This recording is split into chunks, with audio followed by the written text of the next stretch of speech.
In 48 BC, deep in the subterranean tunnels beneath Alexandria, an old man with scorched hands stood before the last sealed vault. He knew the Great Library was burning right above him. He knew Roman soldiers were actively tearing the buildings apart. He knew he had maybe 20 minutes before the smoke choked out the underground completely. In his hands was a scroll that no living person had ever seen. The scroll was a map, not of cities, not of coastlines. It was a map of what lay buried beneath the sands of the Libyan desert 2,000 years before NASA satellites captured the exact same thing in 2009. The old man's name, as far as we can piece together from fragments of Greek and Roman sources, was Theon.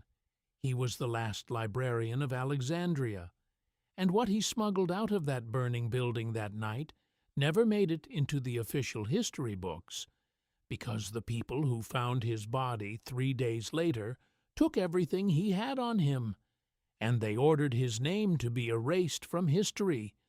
But I have to pause here for a second, because what I just described isn't an isolated incident. It's just one piece of a much larger pattern. In the dossier I've compiled, there are 35 documented cases just like this. Different cities, different centuries, different types of evidence. They all follow the exact same sequence. Discovered, documented, confiscated, disappeared. I couldn't fit it all into just one video.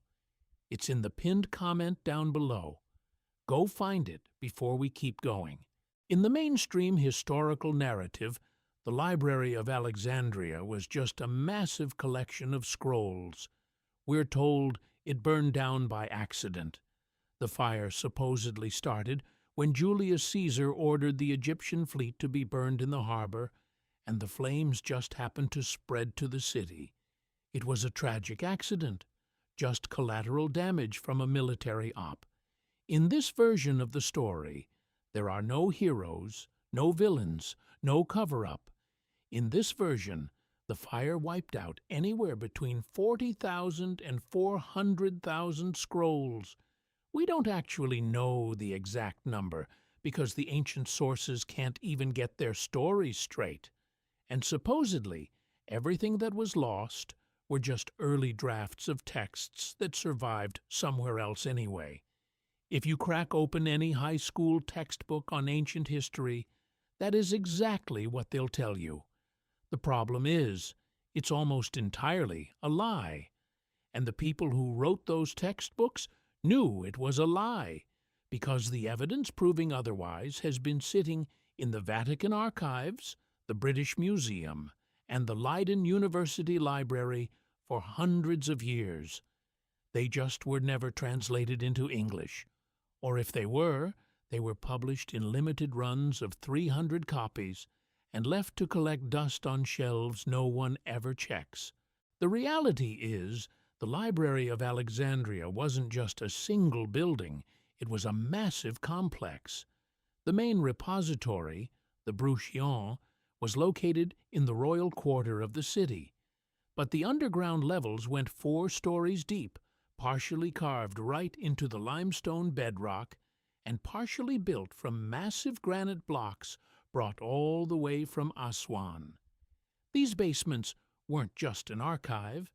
They were a laboratory, an observatory, a massive underground facility where, for 300 years, brilliant minds worked, minds that mainstream history practically ignores because their findings were inconvenient. Geographers who argued the Nile once flowed in a completely different direction and that lost cities were waiting to be unearthed beneath the dunes. Astronomers who calculated the circumference of the Earth down to a margin of error of just 120 miles. Engineers who built automatic doors for temples and functional steam engines that never went into mass production purely because slave labor was cheaper. And right there, among their life's work, in the lowest, driest chamber, sat something known as the Book of Roads. We don't actually know its real title. Theon, in his surviving fragmented notes, simply referred to it as Scroll 00. According to three completely independent sources, a Roman military historian, an Egyptian priest, and a Syrian merchant, all writing about the exact same thing 20 years after the fire. It contained a map. Not a map of the known world, not a star chart, a map of what was buried beneath the sands of western Egypt and Libya at a depth of 30 to 150 feet. And this map marked the locations of structures that neither the Egyptians, the Greeks, nor the Romans could have possibly built. Structures whose massive dimensions matched exactly what NASA's satellite radar imaging would discover in 2009 and 2011 near the Gilf Kabir Plateau and the Kufra Depression. But back in 48 BC, nobody knew what a satellite was. Theon only knew that this specific scroll was kept strictly isolated from the rest, that no one had touched it in 200 years, and that the last librarian who tried to make a copy of it was found dead in his bed the very next morning. Theon was born in 85 BC into a family of scribes who practically lived at the library. His father was the head keeper of the papyrus warehouse. His mother was an expert translator of Egyptian hieroglyphics and Demotic script. He was trained from day one. Greek, Latin, Egyptian, Aramaic, mathematics, astronomy, geography. And, which was incredibly rare even for head librarians, he actually had clearance to go into the underground vaults. Not just the first level, not the second, the third. Vaults that required direct top-level authorization from Strabo himself, the head of the library, who answered only to the ruler of Egypt. Theon started working at the library in 60 BC. He was 25 years old. He started at the bottom on level 1, sorting new arrivals flooding in from across the known world. Pergamon, Antioch, Rome, Carthage, and even Red Sea ports bringing shipments from India. 5 years later, he got a major promotion. He was granted access to level 2. That's where they kept the master copies of crucial texts and the works of unorthodox authors, thinkers whose conclusions ruffled the feathers of the high priests in Memphis or Heliopolis, but were way too valuable to destroy. Then, in 55 BC, Theon was summoned by Strabo himself. Strabo was 75 and in failing health, and he told Theon something that the young librarian wrote down in his personal journal, a journal that miraculously survived to this day in St. Catherine's Monastery in the Sinai. Strabo told him, "There is a fourth level. Not even the royal scribes know about it. Down there are things that no man of our world can explain. I haven't been down there in 20 years. Today, I'm going down for the last time. If I don't come back in 3 hours, you are to go down and retrieve exactly one scroll. The one in the east alcove, wrapped in black leather. You will not read it. You will not copy it. You will bury it in the desert, a 3 days' journey southwest of the Great Sphinx, and you will tell absolutely no one where it is." Strabo went down. He didn't come back in 3 hours. He didn't come back in 3 days. Theon finally went down to the 4th level a week later, when the smell wafting up the shaft became unbearable for the staff on the 1st floor. He found Strabo's body right at the entrance to the east alcove. Theon's journal doesn't list a cause of death. He only wrote, "He was cold, but there were no wounds. His eyes were wide open. His mouth was full of sand." Theon grabbed the black leather scroll, and he didn't bury it. Instead, he started to read. "Before we keep going, that document in the pinned comment, if you haven't opened it yet, do it right now. Everything I'm covering in these videos is just one piece of a puzzle that only makes sense when you see all 35 cases side by side. That document shows the whole picture. What I'm showing you here is just the tip of the iceberg. What's down there is everything beneath the surface. Check the pinned comment now, then come right back. The scroll Theon read in that underground vault while the city burned above him was written in 3 different languages: Greek, Egyptian, Demotic, and a third one, completely unknown. Theon couldn't identify it. Nobody could. It used bizarre symbols Theon had never seen before in his life, but he memorized them so perfectly that he was able to sketch them out in his journal later. Those symbols, by the way, have been directly compared to the ones discovered in the Libyan desert in 1928 by the Balbo expedition. They are a perfect match, the exact same symbols that mysteriously vanished from Balbo's official report. But the first layer of the scroll, the part written in Greek, was about geology. It detailed the region southwest of the Great Sand Sea, right where the modern borders of Egypt, Libya, and Sudan meet. The text explicitly claimed that buried under the sand, anywhere from 50 to 250 feet deep, was a massive network of underground chambers connected by tunnels, and that these chambers were not built by humans in the way we use the word. Theon recorded one sentence, word for word. The architects of this network did not breathe the air as we do. Their civilization predates the first dynasty of the pharaohs by a span of time equal to the entire history from Menes to Cleopatra. That would mean there was a highly advanced complex under the desert built 8,000 years before Christ, at a minimum. Theon cross-referenced this timeline with highly restricted Egyptian texts he had access to on levels 2 and 3 of the library. To his absolute horror, they backed the scroll up, priestly chronicles that mainstream Greek scholars laughed off because they wrecked their established timelines, contained dark hints about those who came before, the builders of the sunken houses, and the sleepers beneath the yellow earth. The second layer of the scroll, written in Demotic, was straight-up advanced engineering.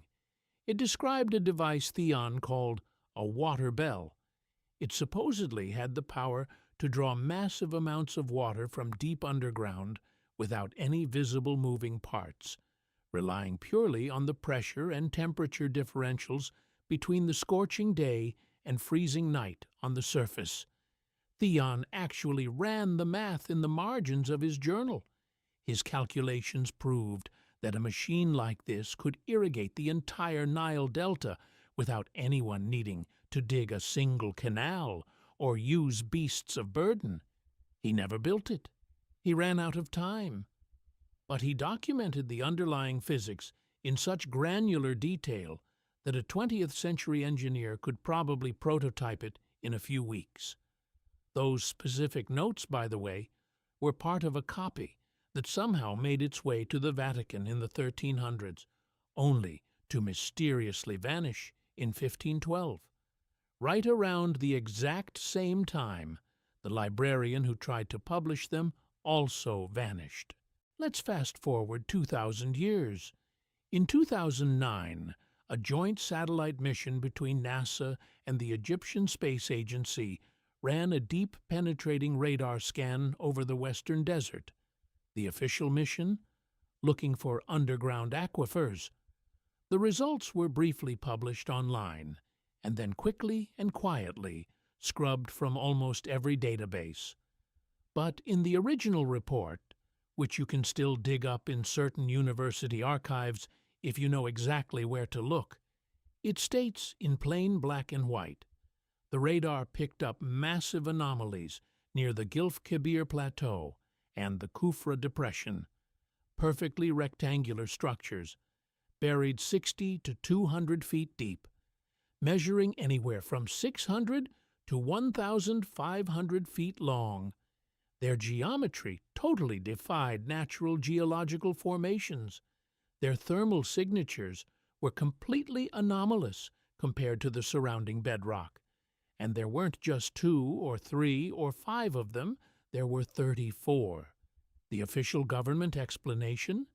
Just natural sinkholes. The Egyptian Ministry of Antiquities refused to issue any excavation permits. Not in 2010, not in 2011, never. 3 separate, highly funded independent expeditions applied. All 3 were rejected outright. In 2013, the entire sector was declared a restricted military zone, completely off-limits to archaeologists due to national security concerns. Back in 2009, the world didn't even know Theon's journal existed. It wasn't unearthed at St. Catherine's Monastery until 2015, when Greek restoration crews were clearing out a dilapidated book storage room and stumbled upon a crate of Syriac and Coptic manuscripts that hadn't been touched since the Ottoman Empire. Theon's journal was sitting right there in the crate, 240 pages long, written in Greek, Demotic, Latin, and those bizarre unknown symbols. It contained 8 separate entries detailing the underground chambers, 3 specific mentions of those who came before, and 1 rough sketch of the map. And the date of the very last entry? March 12th, 48 B.C., exactly 3 months before the fire. Theon knew the library was going to be burned to the ground. He didn't try to save it. He only tried to save Scroll 00, trying to pull something out of the 4th level that honestly probably should have never seen the light of day. The million-dollar question that no mainstream historian has the guts to ask in public is this: why did a guy who held the master keys to every single vault, who knew the tunnel layouts 4 stories deep, not even try to save a single one of the other hundreds of thousands of priceless books? Why did he risk it all for just 1 scroll? Because, if his own diary is to be believed, he realized that night that the true purpose of the library was never about education. The Library of Alexandria wasn't a repository of knowledge. It was a repository of keys. Keys to things that were hidden long before they got there, and to things that were meant to stay hidden forever. The elites who bankrolled the place, first the Ptolemies, then the Romans, didn't fund it to enlighten the masses. They funded it to tightly control access to information that was a direct threat to anyone not already in power. Scroll 00 was the biggest threat of them all, because it proved human history goes back a lot further than they wanted us to believe. And it proved we weren't the first ones here. The official narrative, Julius Caesar accidentally burned down the library. But Theon's journal tells a vastly different story. He writes that 3 days before the Inferno, a Roman centurion showed up with direct orders signed by Caesar himself. The order was clear: prep every single scroll on the 4th level for immediate evacuation, all of them, within 24 hours. They were going to be loaded onto ships and taken straight to Rome. Theon played dumb. He told them the 4th level was just a myth made up by Strabo's successors. It was a bold-faced lie, but he couldn't let them have those texts. He knew that if Scroll 00 made it to Rome, it would either be wiped from existence or weaponized in ways it was never meant to be used. The next day, a second centurion arrived, not with orders this time, with a knife. He flashed the blade at Theon and said, "This time tomorrow, the library is going to burn. You have enough time to grab what matters to you. I highly suggest you don't stick around." Theon wrote in his journal, "They will burn it themselves, and they will call it an accident, and the whole world will believe them." He was absolutely right. Not a single Roman historian writing at the time mentions an accidental fire. That whole excuse didn't pop up until a century later, when everyone who could actually debunk it was already dead. The people who were actually on the ground in Alexandria in 48 BC called it arson. Their testimonies weren't even translated into English until the 1800s, and when they finally were, they were printed in such small batches that nobody outside of 3 Ivy League universities even noticed. So, who actually gave the order to strike the match? Theon's diary doesn't drop a name, but there is a later Roman manuscript, locked away in Oxford's Bodleian Library and never fully published to the public, that claims the order didn't come from Caesar at all. Caesar wasn't even in town. The kill order was supposedly given by Mark Antony, who was back in Rome and already heavily under the influence of the Egyptian queen Berenice IV, Cleopatra's predecessor and bitter political rival. Berenice wanted the ultimate power of the 4th level for herself, and when she realized she couldn't get it, she made sure nobody else would either.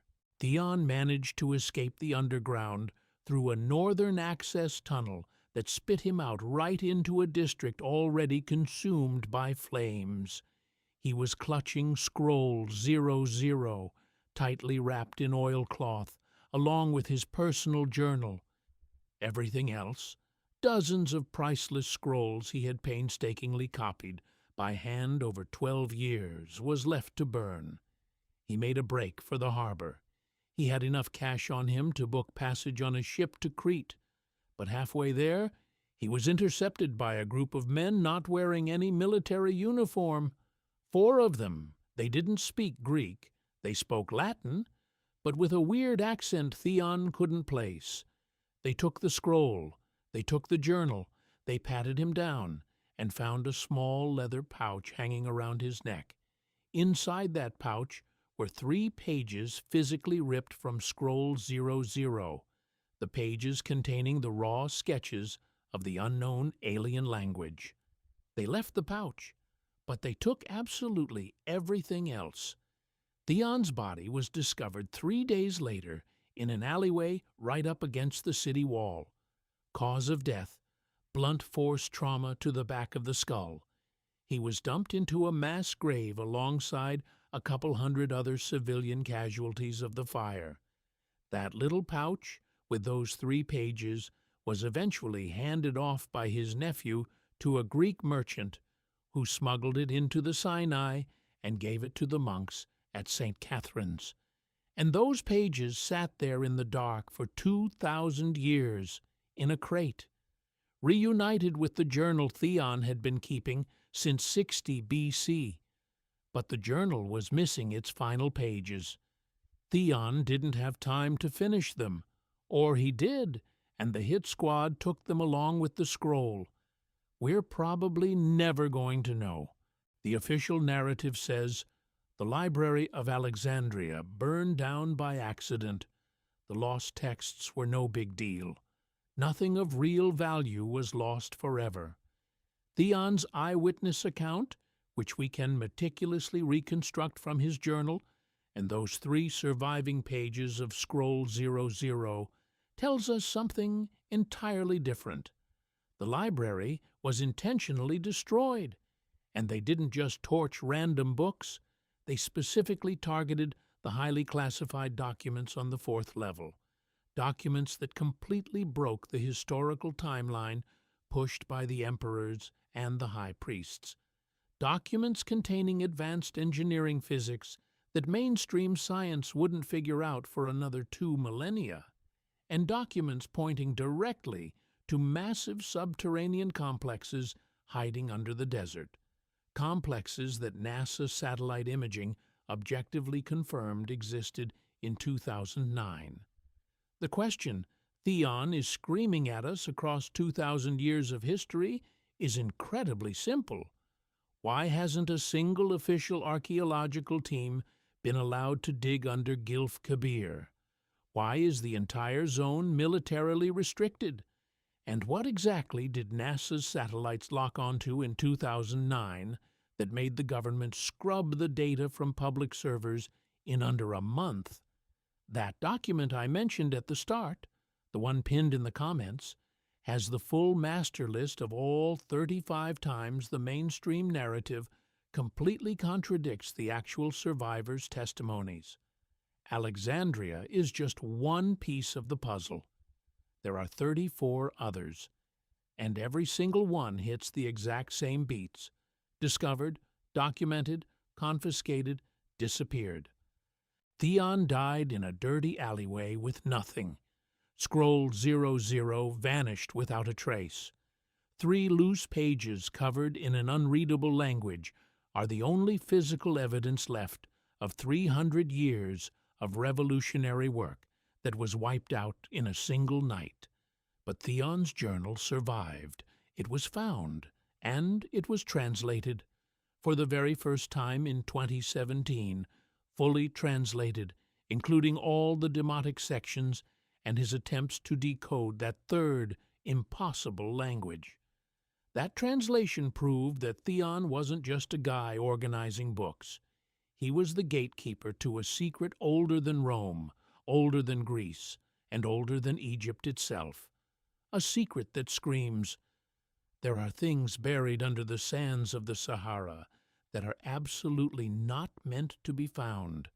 And that massive library wasn't built to share knowledge with the world. It was built to quarantine that knowledge and keep it out of the wrong hands. The dark irony, which Theon probably never saw coming, is that the people who burned the library down thought they were destroying the secret forever. In reality, they just guaranteed it would stay buried for thousands of years. If Scroll 00 had actually made it back to Rome, it probably would have been copied, leaked, and translated. Monks in the Middle Ages would have been reading it. The world would know about it today. Instead, it burned, or it was stolen, or it's sitting in some billionaire's private vault in Europe right now, just waiting for someone with the right key to open the box. But now, you know what they've been trying to hide from you for 2,000 years. The Library of Alexandria wasn't a tragic casualty of war. It was a targeted hit. And the last librarian who put his life on the line to save its deepest secret didn't die from smoke inhalation.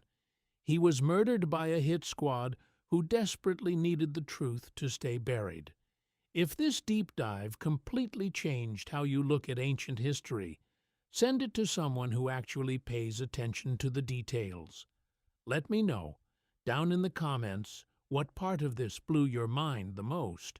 The underground map verified by NASA, the unknown language on those 3 surviving pages, or Theon's deathbed confession that the fire was a massive government cover-up. Hit subscribe so the algorithm knows to send you the next investigation the second it drops. Because in the next episode, we're ripping the lid off what the Balbo expedition actually unearthed in the Libyan desert back in 1928, and why their official report was limited to just 50 copies and immediately confiscated on launch day. Thanks for watching.